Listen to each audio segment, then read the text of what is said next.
কাঁদিস না শকুন্তলা, কাঁদিস না। যা ঘটে গেছে তার জন্য তো তুই দায়ী নোস। নন্টুর মতন জানোয়ার অনেক আছে এই পৃথিবীতে। তুই দেখবি মহেন্দ্র মহেন্দ্র তোকে ঠিক মেনে নেবে, তুই বিশ্বাস কর। তাহলে দেখবি তোকে আর ওই নন্টুর ভয় এইভাবে পালিয়ে বেড়াতে হবে না। কিন্তু আমার স্বামী, আমার স্বামী, সে কি পারবে আমাকে আমাকে আগের মতো ভালোবাসতে? পারবে আমাকে আগের মতো কাছে টেনে নিতে? একবারও তার মনে হবে না শকুন্তলার দেহটা অপবিত্র?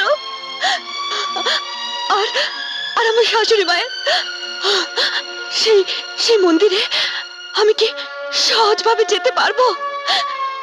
না, পারবো না।